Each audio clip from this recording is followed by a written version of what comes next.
demonstrating. The hashtag Save the Judiciary demonstration has come to an end right in front of the forecourt of the Jubilee House.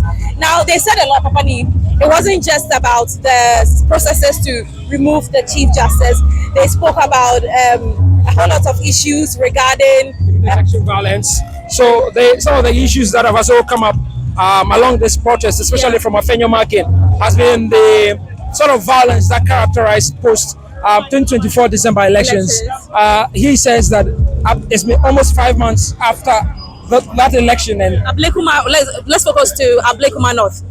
He spoke about a carefree that is still in contention, and there was a court order for the Ghana Police Service to provide adequate security for the Electoral Commission to conclude that process. But that hasn't happened since that. So it's one of those things that came up. Again, one of the things that came up was even the dressing of John Dramani Mahama at the last passing out ceremony of some military personnel at the barracks just a few weeks ago. And they thought that, the posture or the image that Mahama was trying to put out there was sort of a military leader, not necessarily a democratic leader. So it's one of the things that have come up. But at the center of this demonstration that I've rather come across since 5 a.m. when they started, it's been almost 8 hours, Jackie, since we started this.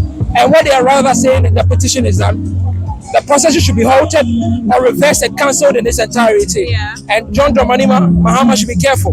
One of the things that they've also said on the whole demonstration trail is that they have a feeling that John Dramani Mahama is making all of these changes because they foresee that he may be running or wanting for a third term. But you know that the Constitution only allows for any individual to go a maximum of 2 terms, 4 years per term. So they think that all of these changes is to allow Mahama the laxity of time and the constitutional space to do some of those changes. Some of the things they are fighting against. That's why they petition judiciary to be wary and to watch, and also Parliament to oppose these changes. And then finally, where we have ended here at the Jubilee House, where they submitted the petition to Standobe, which the petition actually directed to John Dramani Mahama, but Standobe was the one who received it, and he sort of gave them a response. I'm thinking he received it on behalf of the president.